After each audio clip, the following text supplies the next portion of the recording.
আমার, বন্ধুগণ আমার, যখন আমি আর আপনি নামাজে দাঁড়াইয়া সুবহান রাব্বিয়াল আযীম, আমার আল্লাহ পবিত্র, আমার আল্লাহ পবিত্র, আমার আল্লাহ ডাক দিয়ে কই ফেরেশতা, আমার গোলামগুলি, আমার বান্দাগুলি ইমামের পিছনে দাঁড়ায়া দাঁড়ায়া মুখটা নাড়াইয়া নাড়াইয়া কি বলে?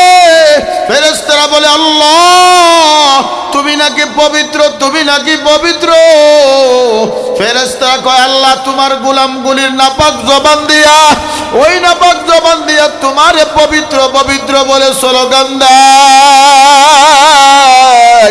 তুমি নাকি পবিত্র, তুমি নাকি পবিত্র। আমার আল্লাহ কয় ফেরেশতা যা যা, ওই জান্নাতের বাগানে বসে যারা আমাকে পবিত্র পবিত্র বলে স্লোগান দেয়, আমি আল্লাহ ঘোষণা দিলাম ওই বেহেশতের বাগানে যারা আছে তারাও পবিত্র। ইয়া ইলাহি তু মেরা মাবুদ হ্যায়, ইয়া ইলাহি তু মেরা মাশুক হ্যায়। আল্লাহ আল্লাহ ক্যা মুবারক নাম হ্যায়, আল্লাহ আল্লাহ আশিকু কা কাম হ্যায়। এই জন্য বাজান জামাতের সঙ্গে নামাজ পড়তে হবে। জামাতের সঙ্গে নামাজ পড়লে 27 গুণ সওয়াব আল্লাহ দান করবে। ও বাজান কান্না কারা করে শোনো, ও আমার বৃদ্ধ বাবা, জমিনের দিক চোখটা নিচের দিক দিয়া মুরাকাবার নিয়তে, এই মুরাকাবার নিয়তে, ইখলাসের নিয়তে এই বেহেশতের বাগানে বসে বসে চিন্তা করো, হাই হাই ওরে গতকাল কত মানুষ ছিল আজকে তারা নাই, আগামীকাল আমিও থাকবো না। এই দুনিয়া আসার একটা সিরিয়াল আছে বাজান, যাওয়ার কোনো সিরিয়াল নাই। এই জন্য নামাজকে বড় মহব্বত করতে হবে। আল্লাহর নবী সাল্লাল্লাহু আলাইহি ওয়াসাল্লাম মওতের কয়েকদিন আগে একবার হুশ একবার বেহুশ হয়ে যান। আল্লাহর নবী সাল্লাল্লাহু আলাইহি ওয়াসাল্লাম আম্মা জান আয়েশাকে ডাক দিয়ে বলে, আয়েশা আমার মাথাটা মসজিদে নববীর দিক ঘুরাইয়া দাও। আল্লাহর নবী সাল্লাল্লাহু আলাইহি ওয়াসাল্লামের মাথাটা নববীর দিক ঘুরাইয়া দিলেন। আম্মা জান আয়েশার উপরে ঘুমায়, ওর উপরে ঘুমাই। আল্লাহর নবীর মাথাটা নববীর দিক ঘোরাইয়া দিল। সমস্ত সাহাবীরা বসে আছে। আল্লাহর নবী আসবে, আজকে ইমামতি করবে, ইমামতি করবে, আমরা মুক্তাদি হব। হযরত বিলাল আযান দিয়ে নবীর ডাক দেয়, ইয়া রাসূলুল্লাহ। সমস্ত জান্নাতি সাহাবীরা অপেক্ষা করে, আপনার যাই নামাজে কেউ দাঁড়ায় না। হুজুর আসেন, নামাজের জন্য আসেন। আল্লাহর নবী আর ছাড়া দিলেন না। আল্লাহর নবী ডাক দিয়ে বলে, আয়েশা মাথাটা ঘুরাইয়া দাও। মসজিদে নববীর দিক মাথাটা ঘুরাই দিলেন। আল্লাহর নবীর দিক তাকায় দেখলেন চোখের কুটা বেয়ে বেয়ে পানি top top top top top top করিয়া দাড়ি ভিজে পানি জমিনে পড়ে।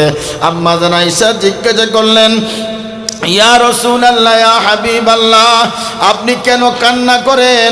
আপনি কেন কান্না করেন?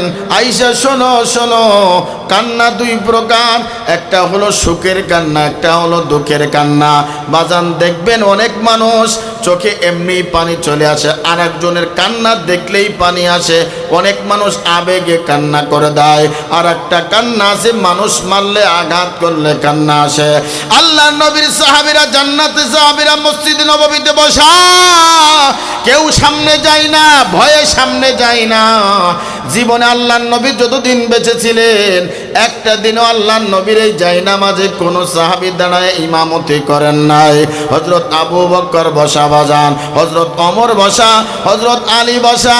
হযরত আবু বকর ডাক দিয়ে বলে, কি ওমর যাও নামাজটা আদায় করো। ওমর বলল, না ভাই আপনি নামাজটা আদায় করেন। হযরত আলীকে বললেন, কোনো সাহাবী যায় না। সমস্ত সাহাবীরা একমত হলেন আজকে আবু বকর নামাজের ইমামতি করবে। হযরত আবু বকর সিদ্দিক নাই নামাজে দাঁড়াইয়া ইমামতি শুরু করলেন। হযরত আবু বকর তেলাওয়াত করে সাহাবীরা কান্নার রোল পড়ে গেল। নামাজের ভিতর ফুফাইয়া ফুফাইয়া কান্দে, হায় হায় জীবনে কোনোদিন দেখি নাই এই জায়নামাজে দাঁড়ায় ইমামতি করতে। আজকে আবু বকর সিদ্দিক এই জায়নামাজে দাঁড়ায় ইমামতি করলেন। মনে হয় আর নবীজির পিছনে আমরা কেউ আর নামাজ পড়তে পারবো না। নামাজের ভিতরে ফোফায়া ফোফায়া কান্দে। ও যুবক, ও বাবা, কার পাগল হইলা? দুনিয়ার মোহব্বতের পাগল হইলা, বিবির পাগল হইলা, বিল্ডিং এর পাগল হইলা, নেতার পাগল হইলা, নেইমারের পাগল হইলা, কাকার পাগল হইলা, ব্রাজিলের পাগল হইলা। দুনিয়ার কেউ তোরে বাঁচাইতে পারবে না। মা বাবা সন্তান বিল্ডিং বালাখানা গুনাহ তোরে বাঁচাইতে পারবে না। তোমার যখন চক্ষুটা বন্ধ হয়ে যাবে, তোমার লাত্তি দিয়া কবরে রেখে আসবে। কথা বলেন ঠিক কিনা? বাজান, সমস্ত সাহাবীরা ফুফায়া ফুফায়া কান্দে। নামাজ শেষ করেছে, কোন সাহাবী মসজিদ থেকে যায় না।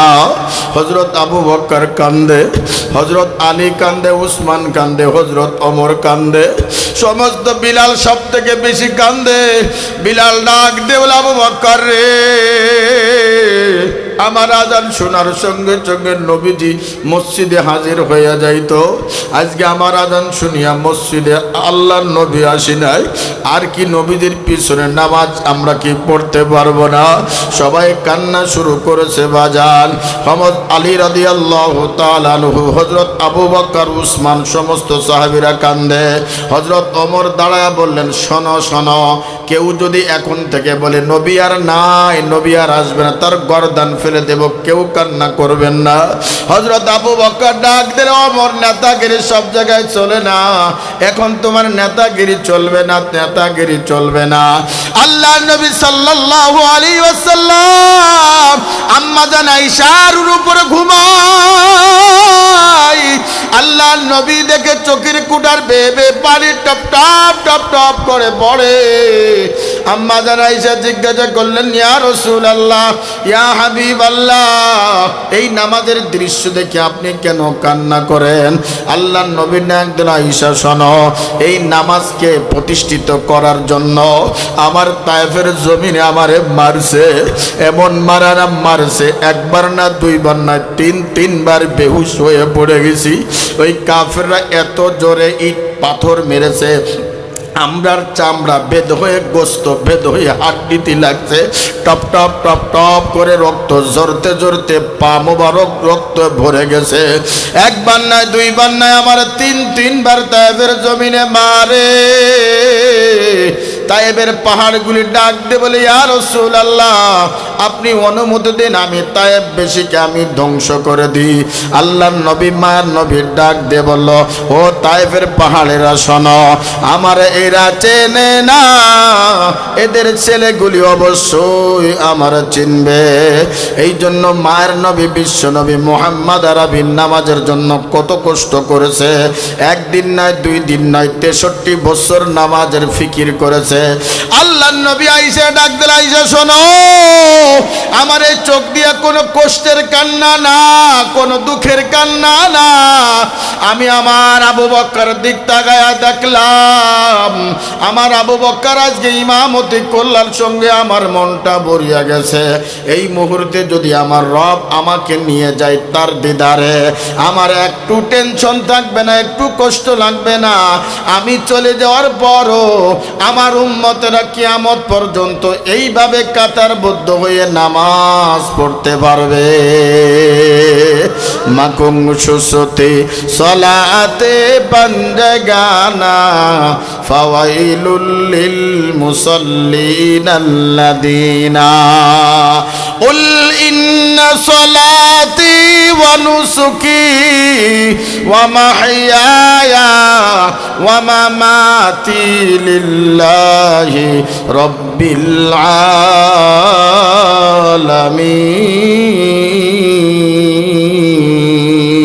আলামিন। হ্যাঁ নবী বলে দেন, আমার নামাজ, আমার কোরবানি, আমার বেঁচে থাকা সবকিছু কার জন্য? জোরে কর না, কার জন্য? আর করব নবীর তরিকায়। চুল কাটবো কার তরিকায়? সুদ খাবো কার তরিকায়? নবীর তরিকায় সুদ খাওয়া যাবে? সুদের হার বেশি না কম? সুদখোর, ঘুষখোর, 7 লাখ টাকা দিয়ে হজ করে আসছে সুদের টাকা দিয়ে। হাদি সাহেব রুমাইল মুড়িদের রাস্তা দিয়ে আটে তসবি টেকে সুবহানাল্লাহ সুবহানাল্লাহ। এবার তসবির ফাঁকে ফাঁকে কয় এই সুদের টাকা দিস না কে, কথা কয় না। হাদি সাহেব দোকানে বসে বসে ফতুয়া মারে, হ্যাঁ 7 লাখ টাকা দিয়ে হজ করে আসছি। পিছনে একটা যুবক বসে আছে, কয় তুমি কিসের রাজি, তুমি তো সুদ করে রাজি, কথা কয় না। আহারে সুদ খায়। এই সমাজটা সুদখোর নষ্ট করে দিছে, এনজিও নষ্ট করে দিছে, ব্যারাক চেরাক আশা ভরসা সমাজ নষ্ট করে দিছে। মহিলাদেরকে বেপর্দা বের করার একমাত্র উপায় এই ডক্টর ইউনূসের মতন লোক, ঠিক কিনা? এই হাততালি দিস কে বেড়া, হাততালি দিস কে, এমনি কর। হক কথা বলবো, সে যেই হোক না কেন, মন্ত্রী হোক, এমপি হোক, আমার বাপ হোক, আমার মা হোক, হক কথা বলবো। হক কথা বলার কারণে জেলের ভিতর থাকবো, কোনো সমস্যা নাই, কথা কন না কে? আহারে দেখেন মহিলাদেরকে লোন দেয়, পুরুষের দেয় না, কথা কন না কে? আপনারা কি ফেরেশতা হয়ে গেছেন নাকি? আপনাদের এলাকায় নেই আশা ভরসা চেরাক নাই? একটা বই নিয়ে মহিলারা, ওরে বাপরে বাপ, যেদিন কিস্তির দিন হয়, ওরে আল্লাহ, একবার বাবির দ্বারে, একবার মার দ্বারে, একবার বুবুর দ্বারে, কিস্তির লোক বসে আছে, কথা কয় না। কিস্তির লোক কয়, ভাবি স্বামী মরে গেছে, কিস্তিরটা আগে দাও।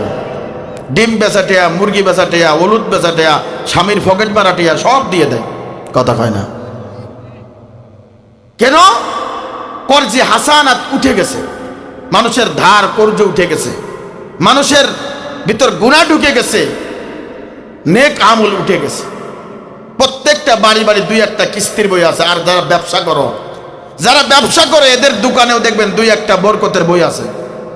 কয় হুজুর কিস্তি ছাড়া কেমনে চলবো, লোন ছাড়া কেমনে ব্যবসা করবো? কে 20 বছর আগে 80 সনে যারা ব্যবসা করেছে তারা করেছে না? আম গাছে আম, ওই গাছে 20 বছর আগে আম ভরপুর ধরতো, আম পড়ে নিচে পড়ে থাকতো, কেউ খেত না। দাদি নানিরা ডেকে ডেকে বলতো আম খেয়ে যা, আম খেয়ে যা। ওই গাছে আম হয় 10 থেকে 12টা, আবার কাটা বেঁধে দেয়, কয় সাবধান, এই গাছের গোড়ায় কেউ আসতে পারবি না। আল্লাহ কয় সাবধান, তুই যতই করবি আমি ফল হুকুমাই দিলাম, কথা কয় না। ফল হওয়ার আগে গাছের কাটা বেঁধে দেয়, এই সাবধান, এইখানে আসবে না। বরকত দিয়ার মালিক কে? আল্লাহ। এই জন্য সুদ খাওয়া হালাল না হারাম, সুদ খাওয়া হালাল না হারাম, ঘুষ খাওয়া হালাল না হারাম। এক ইমাম সাহেব গেছে এক মসজিদে নামাজের জন্য, নামাজ পড়ানোর জন্য। প্রথম দিনই সুদের ওয়াজ করেছে। সভাপতি সুদ খায়, সভাপতি কি খায়? নামাজের পরে ইমাম সাহেবরে কয়, ইমাম সাহেব আমি যে সুদ খাই, এ কইছে কিনা আপনার? নতুন ইমামতি চাকরি নিয়েছেন, কইছে কিনা? কেউ কই নাই তো। আমি যে সুদ খাই আপনারা কেউ কানে কানে নিশ্চয়ই বলেছে। আপনি একটা কাজ করেন, আগামীকাল থেকে আর আসেন না। তা সব ইমাম সাহেব কয়, সভাপতি সাহেব জীবনের এই ওয়াজ করবো না, তওবা করলাম, আর সুদের ওয়াজ করবো না। কাজা তোর 500টা বেতন বাড়াই দিলাম। পরের সপ্তাহ ঘুষির ওয়াজ করেছে, সেক্রেটারি ঘুষ খায় টেবিলের নিচে দিয়ে। রমজান মাসে আদ্যে ধরে না, কয় টেবিলের নিচে দিয়ে দাও। কত বড় আল্লাহওয়ালা মানুষ। সেক্রেটারি কয়, কি ব্যাপার ইমাম সাহেব? গত সপ্তাহে সভাপতির নিয়ে টান ধরেছেন, আজকে সেক্রেটারি ধরেছেন, আপনার কি চাকরির ভয় নাই?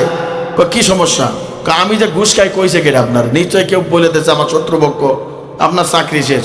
আল্লাহর দোহাই লাগে, জীবনে সুদ আর ঘুষির ওয়াজ করবো না। তোমার 500 বাড়াই দিলাম। এইবার পরের জমা বেপর্দা, পর্দা করা, পর্দার ওয়াজ করে।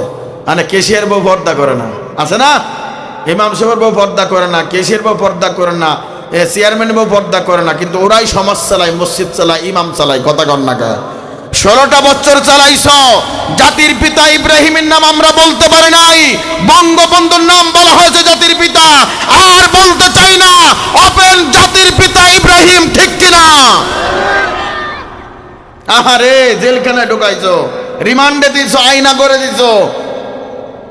সত্য মিথ্যা যাচাই না করে তুমি একজন আলেমকে হ্যান্ডকাপ লাগাইছো। যে জবান দিয়ে আলেমরা হাদিস পায়, ওই জবানে তুমি তালা মেরেছো। যে হাত দিয়া সাইফুল হাদিসরা হাদিস পায়, সে নরম হাতে তুমি হ্যান্ডকাপ লাগাইছো। আলেমদের সঙ্গে বেয়াদবি করার কারণে 5 আগস্টে ছাত্ররা গাছের গোড়া ধরে ফাঁকি দেওয়ার সঙ্গে সঙ্গে বুবু দিল্লির জমিনে পলাইছে, ঠিক কিনা?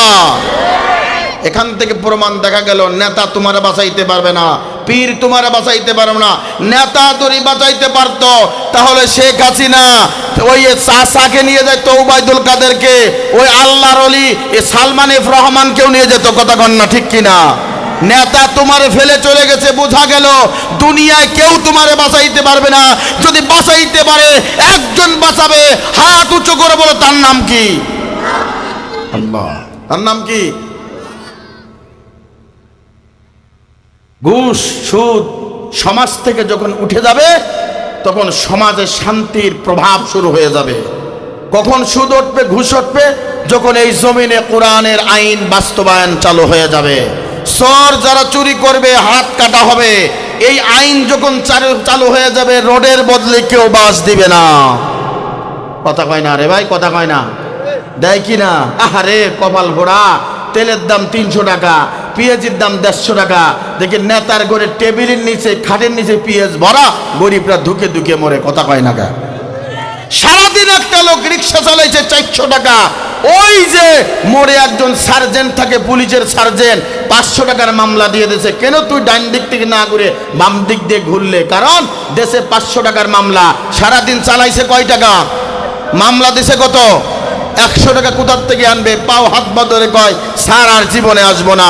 এরকম জ্বালাইছে 16টা বছর। একজন পুলিশও জনগণকে শান্তিতে থাকতে দেয় নাই। অপরাধ কি?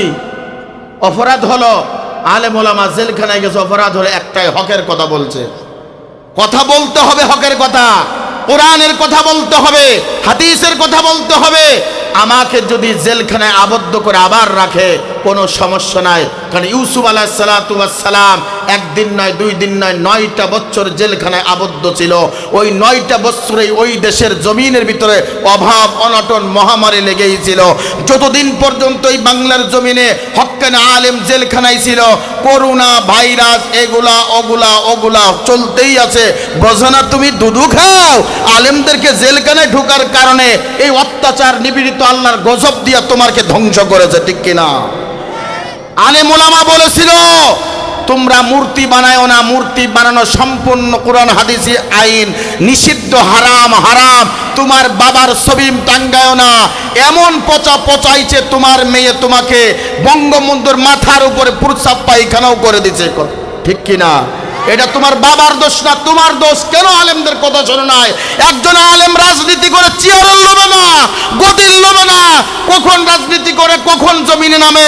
যখন আল্লাহ এবং আল্লাহ রাসূলের বিরোধী কথা বলে, দেশে হারাম কাজ চালু হয়, তখন আলেম ওলামা রাজপথে নামে। কথা বলেন ঠিক কিনা? সুদের ওয়াজ করবো কি? যদি সরকারিভাবে সুদ বন্ধ হয় তাহলে মানুষ বাঁচবে। এর আগে আমার মতন মৌলবী 2-2.5 ঘন্টা ওয়াজ করে গেলি, সুদ কোনোদিন বন্ধ হবে না। কথা কন না কা? কিন্তু একটা কাজ করলে আপনার ভিতর তাকওয়া ভয় ঢুকবে। সেটা হলো ইয়া আইয়ুহাল্লাযীনা আমানুত্তাকুল